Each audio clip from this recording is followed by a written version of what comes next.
The Tulare Lake Basin in California is rapidly filling with water once more, engulfing towns and farms, burying roads, and reviving a so-called phantom lake. Prior to settlers diverting its source rivers, Tulare was the largest freshwater lake west of the Mississippi. As a result, by the middle of the 20th century, it had completely disappeared. Tulare Lake seems to be coming back with a vengeance right now. Tulare Lake once existed in the San Joaquin Valley permanently, according to a 2007 study conducted for the U.S. Environmental Protection Agency. It covered roughly 790 square miles and produced a biodiverse wetlands ecosystem that covered 10% of California.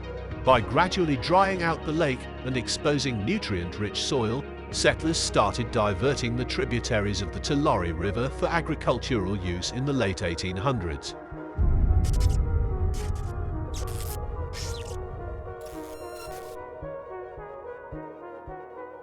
The lake that was turned into farmland is now one of the most significant agricultural areas in the state, producing dairy products and crops like grapes, cotton, corn, alfalfa, almonds, and pistachios, which are valued at an estimated $2 billion. While an increase in water supply helps many Californians cope with the state's protracted drought and fill reservoirs, it is disastrous for areas like the Tulare Basin. Massive amounts of water are already posing a threat to the livelihoods of the locals, and this is only the beginning. According to UCLA climate scientist Daniel Swain, if the current trend continues, this could be the worst flood the Lake Tulare Basin has ever experienced. Before we start, what exactly is a phantom lake? A seasonal body of water known as a phantom lake typically resurfaces during periods of heavy precipitation. As far as lakes go, these lakes are typically not very deep. Before water diversion, Tulare was estimated to be about 37 feet deep.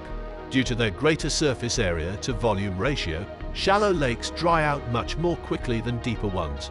This is because the sun can easily heat up and evaporate the water in shallow lakes. The hot, dry climate of the California Central Valley makes its phantom lakes particularly transient. Another ghost that has recently come back to life is Owens Lake, which is located 220 miles north of Los Angeles. By diverting its tributary in 1913 to build the Los Angeles Aqueduct, the freshwater body was depleted. However, 110 years later, the lake is now quickly filling. Tulare Lake's history is comparable. It is a natural watershed for the Sierra Nevada mountain range, which supplies the basin with melt water through a number of rivers. Levees and dams today divert or block these rivers, preventing water from entering the basin.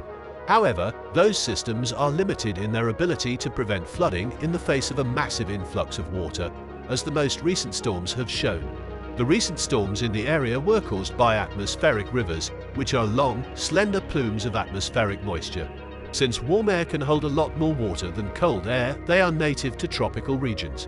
Storms are intensifying in California and other parts of the world due to climate change, which is increasing temperatures and the atmosphere's ability to hold water.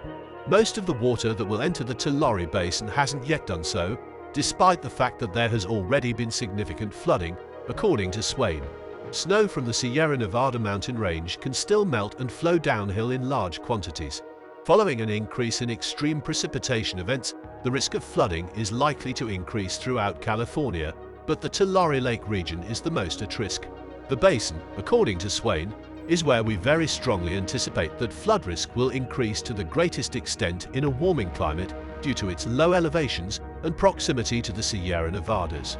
Rain has started to replace snow at high elevations, and snowmelt has accelerated earlier in the year as a result of global warming's increase in temperatures and the amount of water vapor in the atmosphere.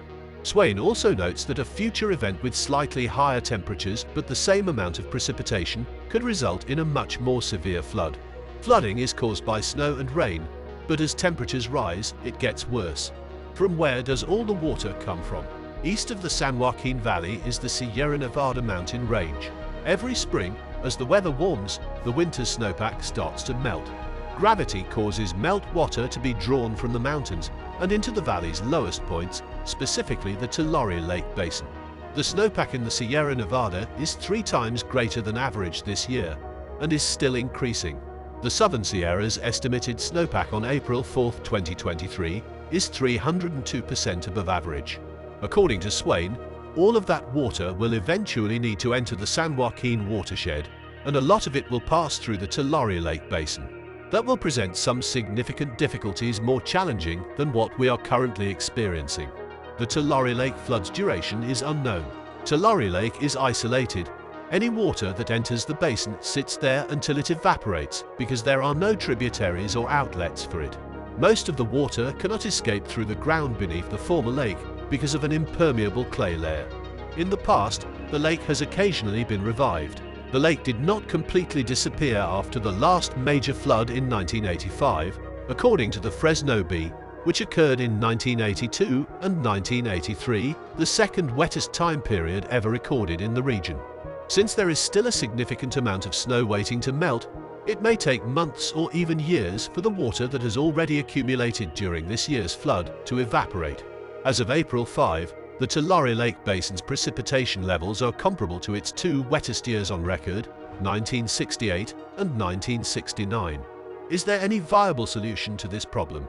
Swain lists a number of solutions for the Tulare Lake region and its residents, including restoring natural floodplains, constructing levee setbacks and recharge basins, and basically giving water more room to roam in places where we've pre-designated it so it doesn't cause too many problems. It is, however, simpler to talk about changing land use than to actually do it. There have been numerous water conflicts in the San Joaquin Valley throughout history, and not one organization has the power to end them. Many of these choices are made by private landowners, which can result in political unrest and illegal activity. According to Swain, this is a very difficult problem from a legal, practical, and ethical standpoint, and I don't think there are any obvious solutions. Even though there are some obvious land use changes that would solve the larger issue, getting there and putting them into practice fairly are very difficult tasks. This spring, aside from surviving the influx of water and attempting to contain the damage, it is already too late to do anything. The current difficulty is in long-term preparation for upcoming floods. In the future, local discussions about these choices ought to involve indigenous populations like the Yokut people who were ejected from the region in the 1800s. We're really in a tough spot where these are big problems that have been known for a long time, says Swain. He anticipates that some areas that are currently dry will experience flooding in the upcoming months. Additionally, adding water to agricultural land that has been treated with pesticides, fertilizers, and other chemicals may cause contaminants to become mobile. Animal agriculture farms generate a lot of fecal waste, which poses a threat of microbial contamination. The contamination of floodwater has already resulted in a health advisory from Tulare County.